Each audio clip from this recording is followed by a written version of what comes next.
Antipodes, Chapter 3. Tiptoe fell into place behind Jigsaw as they pushed forwards through the darkness. The glowing fungus that grew near the entrance didn't extend into the tunnel, so the only light came from Jigsaw's horn. Tiptoe tried to glance over her shoulder, but winced at the pain in her wings. Jigsaw stopped and turned to face her. "Are you all right?" he asked. "Yeah, I'm okay. Let's just keep going." The tunnel curved upwards as the ponies walked on. As they moved on, the walls slowly became smoother and smoother. The rough surface of the floor became more and more regular. "Are these stairs?" asked Tiptoe. "I don't know. How could they be? Nobody had ever have been here before." Jigsaw replied. However, as they walked further, it became clear that they were stairs. The walls were tiled, too. The air also got warmer and the farther they climbed. It was no longer the cold, damp air they had been used to breathing for the last few hours. It was hot and dry. "Jigsaw, I think we might be getting close to the surface," Tiptoe said, her hair bristling at the thought. No pony ever went to the surface. Not ever. "We can't be that close. If we were, we'd be dead by now, wouldn't we? And besides, our tribe must have been here at some point. How else do you explain the stairs?" Jigsaw said. He wasn't entirely convinced, though. His job involved going through some of the oldest areas in the entire complex, and none of the places he'd ever been to ever went this far out. Suddenly, the stairs ended with a large slab of metal blocking the entrance to what seemed to be a stone room cut into the wall. There was a small circle of silvery metal near the iron slab of the doorway.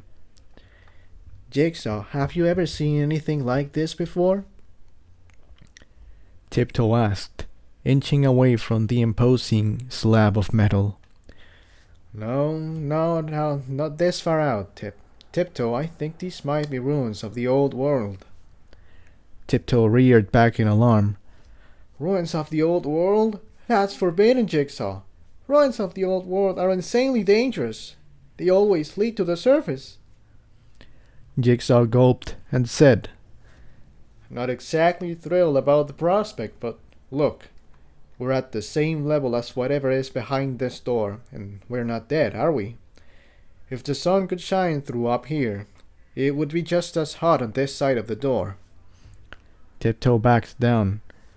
"All right, I'll trust you, but if we open the door and we're outside, I totally told you so."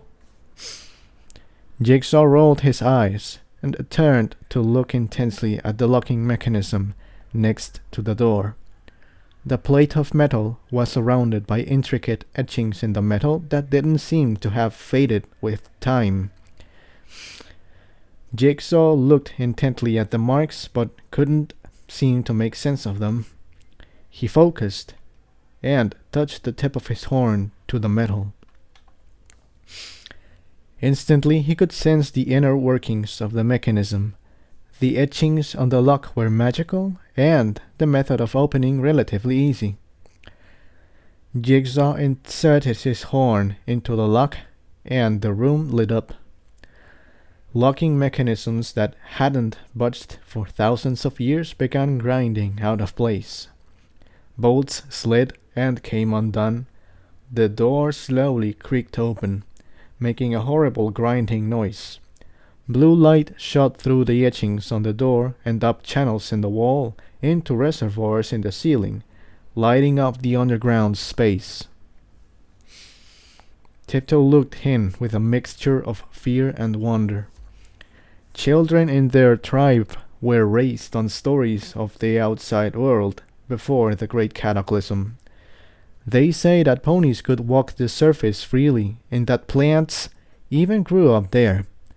Of course, any pony now knew that would be a death sentence. Nothing could survive exposure to the sun, not even for a second. It had been like that for as long as anyone could remember. However, the ruins of the old world still existed, here and there, but almost always it was far too dangerous to explore. The buildings were usually very close to the surface or filled with monsters.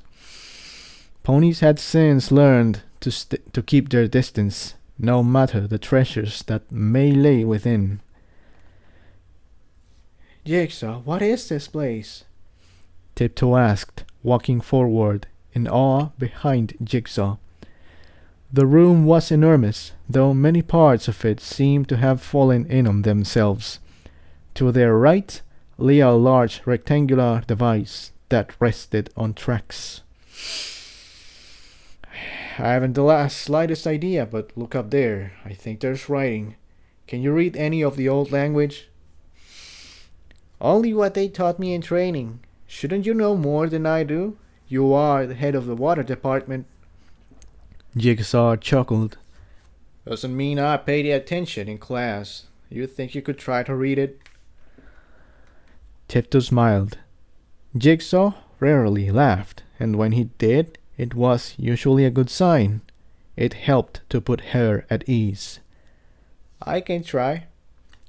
She stared at the faded sign hanging on the opposite wall for several minutes and muttered to herself. Eventually she said, I can't be sure, but it says something to the effect of Philadelphia Public Transportation something. I can't figure out the last word. Network, Jigsaw said. That one I can recognize. So this place was some kind of transportation network for the old world. But the door... Jigsaw paused, apparently lost in thought. Tiptoe imagined she could see the gears on his flank turning. Then he looked up at her and smiled. Do you realize what this means? This is working old world technology. And more than that, it's safe. Do you realize what this could mean if we could get it back to the tribe? The scientific value of this facility is, I don't know, priceless. Jigsaw's entire body appeared to shift. Most of the time in the tunnel and the cave, he has simply walked along in silence, his head down. But now he held his head high. He was in his element. He had been fascinated by technology ever since he was just a foal. Unfortunately for him, the pickings were slim in the tribe. The only technology available was either old world tech that had been salvaged and heavily modified or improvised from materials on hand centuries ago. Jigsaw didn't mind, however. He simply invented. Before he had even reached adulthood, he had built a water clock that also purified sediment, something invaluable in the caves. This had caught the attention of the tribunal, which had put him in the water management department, quite prestigious for such a young pony. He quickly climbed through the ranks due to his brilliant sense of machinery. He simply seemed to understand subtleties that other ponies didn't. It wasn't all fun and games, though. He did have several run-ins with terrible creatures, and sometimes all the people under his command didn't make it out with him. Over time, he turned from a happy, upbeat young unicorn to a cold and sarcastic head of water management. Jigsaw, Tiptoe said, walking alongside him. This is great and everything, but if we can't get back to the tribe, it doesn't really matter, does it? Jigsaw turned to Tiptoe and stared at her quizzically, as if he had forgotten that she was there. Then his eyes seemed to get wide, and he broke out in the largest smile she had ever seen. He pointed over her shoulder with his horn. How about we take that? He was pointing at the subway car. Jigsaw, you're insane. That thing must have been here since the cataclysm.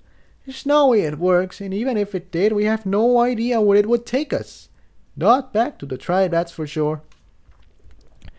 Jigsaw seemed to find the younger pony's incredulity amusing. He raised an eyelash and gave Tiptoe a playful smile. You doubt the mighty, Jigsaw. Tiptoe just stared back, her face unchanged. The smile fell off Jigsaw's face. Okay, look, it's the same choice that we had at the door. We can either keep going or stay here and starve to death. And I can get the car going, I know I can. Tiptoe sighed. If my wings weren't so sore, I'd slap you right now. She smiled in spite of herself. Jigsaw chuckled and said, Oh, Tiptoe, what would I do without you? You would have drowned or eaten by a sea serpent, Tiptoe thought. She followed Jigsaw anyway. Jigsaw pried the door open and walked inside the ancient compartment. Faded advertisements lined the ceiling of the car. Jigsaw felt like a foal in a sugar cube store. The wealth of knowledge in this room was almost unthinkable. He trotted into the driver's area and looked at the console. It seemed to be mostly intact. A couple of the buttons had fallen off, but mostly all right otherwise. He touched his horn to the console.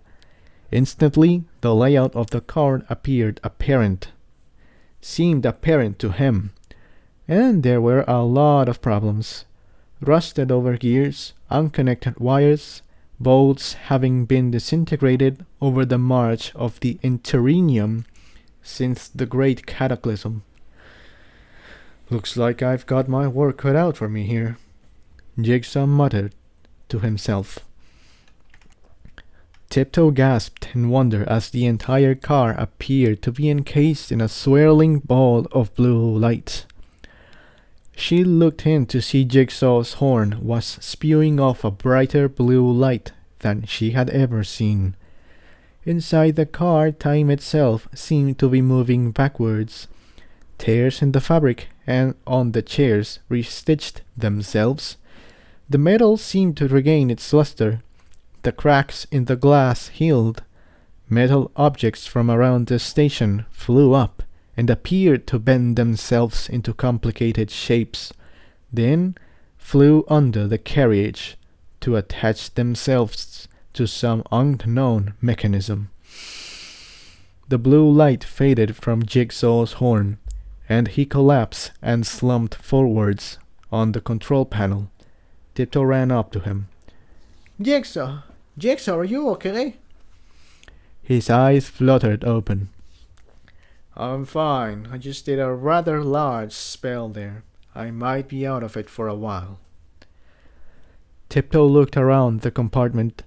Lights were flicking on and some large mechanism was whirring into life. With a jerk and a screech, the car began to move forwards. You can do all that, but you can't fix my sprained wing, she said, laughing. Machines are easier than ponies, and now if you don't mind, I'd like to rest for a while. Tiptoe led him over to one of the rows of seats, which he promptly climbed upon and fell asleep. Tiptoe climbed onto the row next to him and closed her eyes too.